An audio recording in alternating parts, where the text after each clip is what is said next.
जो टॉपिक है वह मूल अधिकारों से संबंधित है।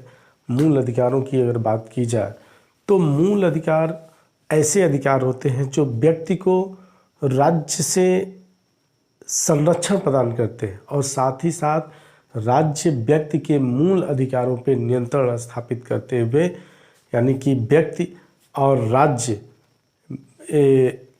मूल अधिकारों से संबंधित, यानी कि व्यक्ति के जो मूल अधिकार हैं, राज्य उन मूल अधिकारों पर नियंत्रण रखते हुए राष्ट्र की एकता को कायम करता है। अगर हम मौलिक अधिकारों के इतिहास की बात करें तो जो मूल अधिकार हैं, मूल अधिकार सबसे पहले 1215 में ब्रिटेन के सम्राट 1215 ईस्वी में ब्रिटेन के सम्राट जॉन के द्वारा एक अधिकारों का घोषणा पत्र जारी किया गया, जिसे मैग्ना कार्टा कहा जाता है। इसमें सम्राट जॉन ने ब्रिटेन के कुछ नागरिकों को मूलभूत अधिकारों से संबंधित कुछ लिखित प्रावधान दिए थे उन्हें, यानी कि मौलिक अधिकारों से संबंधित उन्हें कुछ छूट दी थी। बाद में चल के 1689 के आसपास ब्रिटिश सम्राटों द्वारा समय समय पर दिए जाने वाले ब्रिटिश नागरिकों के संबंध में, ब्रिटिश नागरिकों के मौलिक अधिकारों के संबंध में दस्तावेजों का एक प्रस्ताव तैयार किया गया, जिसे बिल ऑफ राइट्स कहा जाता है। इसमें ब्रिटिश सम्राट द्वारा अपने नागरिकों को समय समय पर जो मौलिक अधिकार प्रदान किए गए थे उन्हीं का वह कलेक्शन था, जिसे बिल ऑफ राइट्स कहा जाता है। तो मूल अधिकारों के संबंध में जो 1215 का मैग्ना कार्टा था, ब्रिटिश सम्राट जॉन के द्वारा दिया गया था, यह पहला मूल अधिकारों से संबंधित लिखित दस्तावेज था।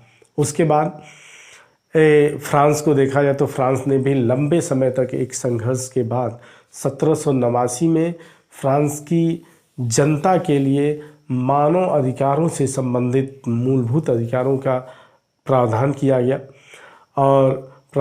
गया, जिसके लिए फ्रांस की जनता ने बहुत लंबे समय से संघर्ष किया था। और इन मूल अधिकारों के उल्लंघन के लिए फ्रांस की जनता ने अपने राजा लुई 16वें को फांसी पर चढ़ा दिया।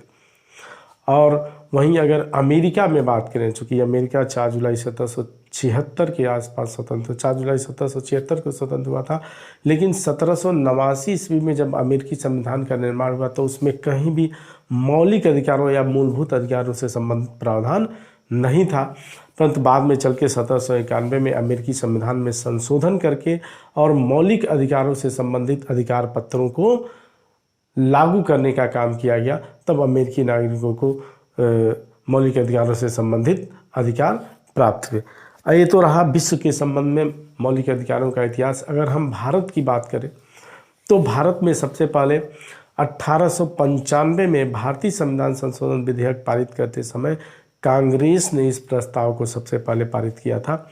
उसके बाद 1917 से 1919 के दौरान कांग्रेस के द्वारा समय समय पे इस दौरान मूलभूत अधिकारों, मौलिक अधिकारों से संबंधित प्रस्ताव पास करने का प्रयास किया गया। इसी क्रम में 1925 ईस्वी में एनी बेसेंट ने अपने कॉमनवेल्थ बिल ऑफ राइट्स के माध्यम से इन्होंने क्या किया, मौलिक अधिकारों से संबंधित प्रस्ताव ब्रिटिश सरकार के सामने रखने का प्रयास किया भारतीय जनता के संदर्भ में। इसके बाद 1927 के मद्रास अधिवेशन में, भारतीय राष्ट्रीय कांग्रेस के मद्रास अधिवेशन में मौलिक अधिकारों से संबंधित प्रस्ताव पास किए गए थे। तत्पश्चात 1928 में जब नेहरू कमेटी बनी थी तो भारत सचिव जो उस समय हेग था, भारत सचिव हेग की सिफारिश पे जो उसने भारतीयों को, यानी कि जो भारत सचिव था, भारत सचिव ने जब भारतीयों को संविधान बनाने के संबंध में 1928 ईस्वी में नेहरू समिति के द्वारा नेहरू रिपोर्ट प्रकाशित करते समय मौलिक अधिकारों से संबंधित प्रावधान नेहरू रिपोर्ट में लागू किए गए थे। चूँकि नेहरू रिपोर्ट भारतीय संविधान का एक ब्लूप्रिंट था, इसमें महिलाओं के मताधिकारों से संबंधित और उनके अधिकारों से संबंधित बातें कही गई थी। फिर 1930 में जब साइमन कमीशन की रिपोर्ट आई, साइमन कमीशन की रिपोर्ट को आधार बना के जब 3 राउंड टेबल कॉन्फ्रेंस लंदन में आयोजित किए गए थे, तो दूसरे राउंड टेबल कॉन्फ्रेंस में गांधी जी कांग्रेस के प्रतिनिधि के रूप में लंदन गए थे। वहाँ पे गांधी जी ने दूसरे राउंड टेबल कॉन्फ्रेंस में, द्वितीय गोलमेज सम्मेलन में भारतीय नागरिकों के मौलिक अधिकारों की बात ब्रिटिश सरकार के समक्ष रखी। लेकिन 1934 में जब ब्रिटिश संसद की संयुक्त संसदीय समिति ने एक प्रस्ताव पारित किया तो इस प्रस्ताव में उसने मौलिक अधिकारों को किनारे कर दिया और उसी श्वेत पत्र जो 1933 का श्वेत पत्र था उसी को आधार बनाकर 1935 का भारत अधिनियम लाया गया, भारत शासन अधिनियम लाया गया। लेकिन उसमें मौलिक अधिकारों से संबंधित प्रावधान नहीं किए गए।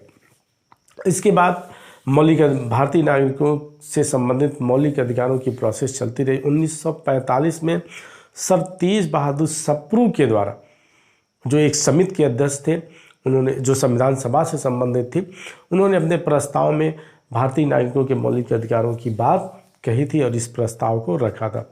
उसके पश्चात सरदार वल्लभ भाई पटेल की अध्यक्षता में एक समिति का गठन किया गया था मौलिक अधिकारों से संबंधित परामर्श के लिए। तत्पश्चात इसके एक साल बाद पंडित जवाहरलाल नेहरू की अध्यक्षता में, जेबी कृपलानी की अध्यक्षता में एक उप समिति का गठन किया गया था मौलिक अधिकारों के परामर्श के संबंधित प्रस्ताव को रखने के लिए।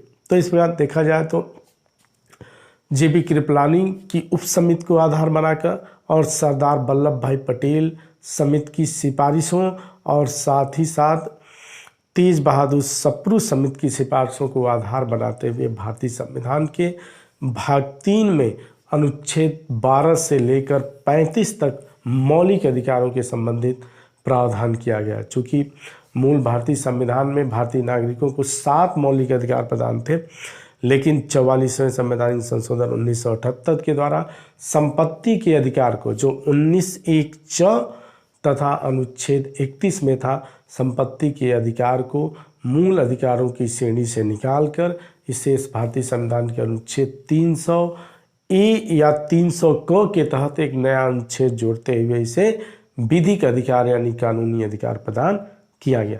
तो स्टूडेंट्स, ये था मौलिक अधिकारों से संबंधित जो ऐतिहासिक पृष्ठभूमि थी इसकी। इस पे फिर हम मौलिक अधिकारों पे आगे अगले वीडियो में चर्चा करेंगे। तब तक के लिए धन्यवाद।